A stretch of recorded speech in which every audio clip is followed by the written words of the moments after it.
I really want to. I feel sorry for these people. I really do. I want to, forgive them. I do. But I just can't. No. Brexiters, that is. And Brexiters who are, they seem to be coming out of the woodwork at the moment, one after the other. Regretting their Brexit. They say. Just like Nigel Farage did. Brexit has failed. And now they're regretting their Brexit. Brexmorse. Yeah, Brexit remorse. Yeah, I've got a story for you, I have, yeah. Another Brexiter. No one who fell into that, trap of thinking that Brexit was a great idea. You could say that they were, maybe they were I have been radicalised. The damp rag. I have been radicalised. The damp rag. I have been radicalised. The damp rag. Nigel Farage. Still people out there, aren't there, who think he's the Messiah. How dare me.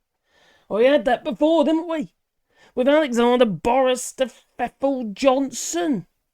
Just like this hairdresser. What is it about Johnson that makes you think he'll succeed? He's been proved to be a liar. He's a liar? Yeah, but... You like him because he's a liar? Yeah, because he's human. Cognitive dissonance. People just fell for his fluffy hair and his jokey mannerisms. A splash of Latin, which made no sense. But still, they fell for him. They did, they fell for it. Hook, line and sinker. Just like this cretin up there, who is now feeling Brexit remorse. Yeah. She says that I was fed a lie. Yeah, and she's a Brexit-voting retiree. And she's missing her fresh ricotta and her €500 a month Italian cottage. Yeah, beautiful it is. Well, she lives in Manchester, and she's 68 years old. You know what they say? It's mainly the old uns that voted for Brexit. Yeah, those who are at the end of their life voted for those who were at the beginning of theirs. Don't sound quite fair to me, no. No, did they care to ask the young uns what they wanted? Nope. They just wanted their Brexit. Just want a Brexit. And so they did. They put that cross in the wrong box that they did. Madness. A moment of madness. Is it a moment of madness? Or is this hatred that's been, indoctrinated into these people for a long period of time by the media? And certain cretins, like Nigel Farage. You can't say Boris Johnson, because quite frankly, he did say at the beginning, it'd be stupid to leave the single market. Be mad, he said. Then what we do? We left it. The freedom of movement. And now this cretin can't stay in her €500 a month Italian cottage. Yeah, long stay I was as well. She'd stay for a long time. In fact, it also buggered up her little business as well. So let's, read this story and contemplate on this poor old lady who voted for Brexit and now has Brexit regret. Yeah, she's a Manchester. She's a mank. Well, she's obviously mank up there, she is. She really is. Not Manchester mank, but mank just as mank. If you know what I mean. Anyway, she's 68 years old. And she was, lied to, she says, by the politicians. And would vote. Well, she would vote Remain and she got a second chance. It's too late now. You've done the damage. You bunkered yourself up and everybody else. You made it hard for everybody. Yeah, okay, I moved to France. I managed to get my life in order here, post-Brexit. But we were scared. We were worried. We didn't know what was going to happen. No, nobody really did they? All we knew was that the UK was going to be a third country, you see. Do that bit. We didn't know what was going to be negotiated. All these fake promises. Too many of them. None of them made sense anyway. The idea that, that the EU was, Brussels, as I like to say, is going to roll over and give us everything that we want. Because we're so special. But we're not. Proved that when you look at the Trade and Cooperation Agreement. It's a bare essentials agreement, that is. Nothing in our favour, really. No? Well, Ruth, and that's not her real name, probably Doris or something. Well, she regularly rents a cottage in Terracina, near Rome. But it has, she's had to cut back, yes, on her trips under the Brexit, travel restrictions. Yeah, poor old her, yeah. So she used to visit Italy 7 times a year, staying for months at a time. She spent more time in Italy than she did in the UK. Now, I'd have to ask her a question. Maybe you were, staying there illegally, actually. If you reside in a country for over 6 months, technically you are a tax resident, as far as most of the countries in the EU are concerned, and in the UK.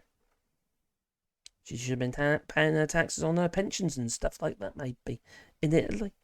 Well, she used to visit Italy 7 times a year, staying for months at a time, and returning home with bags of delicious Italian produce that she sold to friends and relatives to boost her pension, I suppose. Maybe it helped to fund her next trip.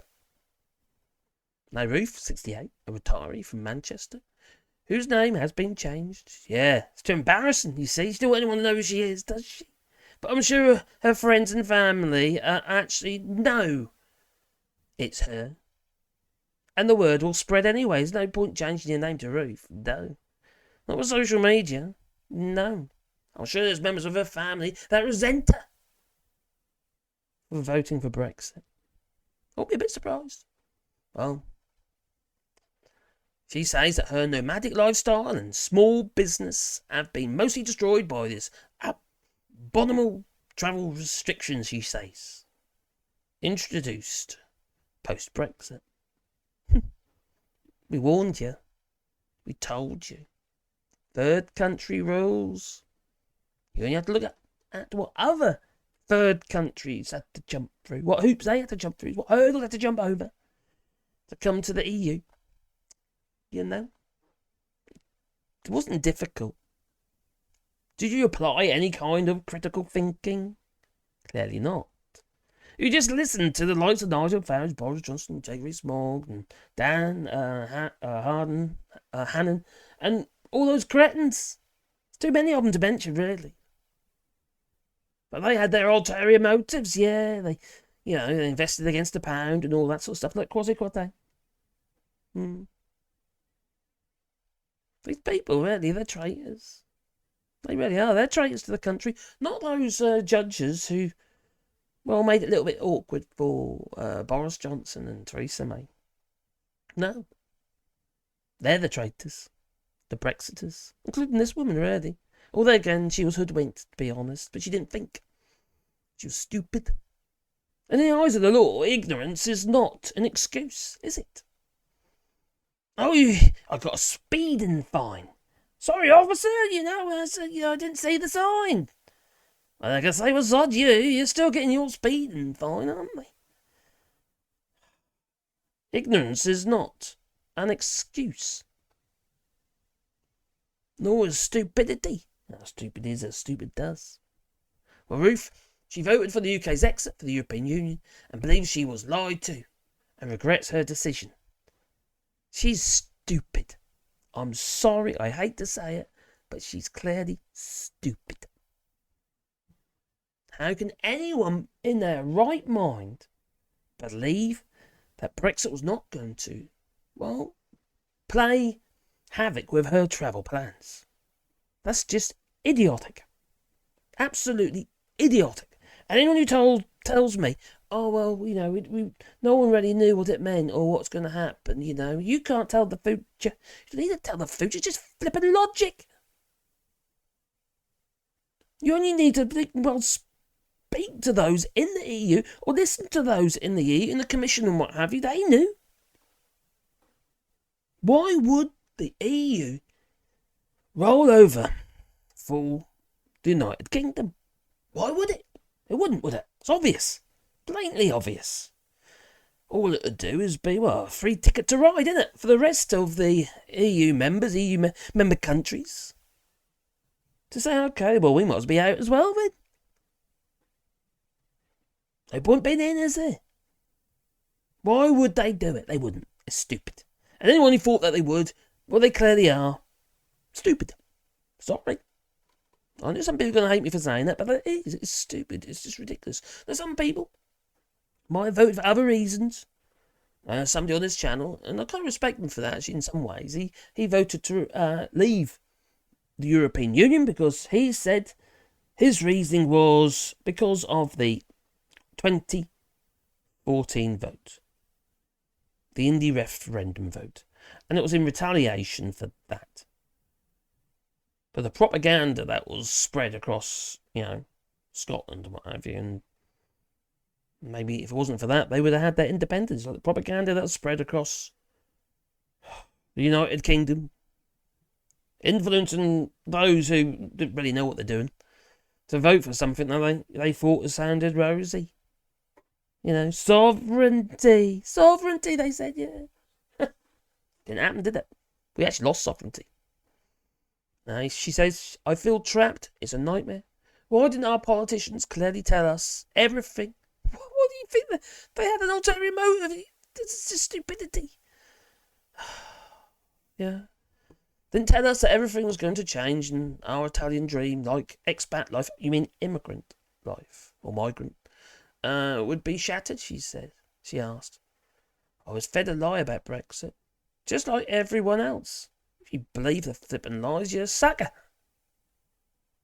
I regularly rented a €500 a month, £430 seaside cottage near Terracina, along Rome's southern coast. I'd come and go as I pleased. Can't they? She used to stay for weeks. Buying all sorts of local, iconic foods to take back to the UK. She says now she has to keep a calendar to avoid being, fined as an overstayer, getting banned. Not being able to visit the EU again. But under the post-Brexit travel rules, Britons cannot stay in the European Union for more than 90 days in every 180 days. And Ruth is only allowed to bring back food for personal use. So no more boxes of food that she can sell on. Now she's a widower for many years. Not surprising. Sorry. Ruth retired from work 10 years ago and started looking for a sunny getaway in the Mediterranean, choosing the coastal area of South Rome for its less crowded beaches, natural reserves, and affordable lifestyle. It's just like me here in France. I'm in the Limousin. It's one of the poorer areas of France. There's money here, but, it's not much. Well, the two-bedroom cottage that she still rents, albeit only for the summer months, has a terrace and a private access to the rocky shore, and the fresh produce and farmers' markets selling melons, watermelons, pushed her to embrace a healthier lifestyle, which she can now indulge just for restricted periods of time. Because of the 1980 days. She said it's my Eden, which unfortunately I get to enjoy much less, she says. I'm limited in my travelling, and before I'd come here even for Christmas, or for a long weekend. Now all that has changed. I feel like the cottage has turned into a forbidden heaven, because I can only stay there for a limited time. All this hassle has caused me insomnia.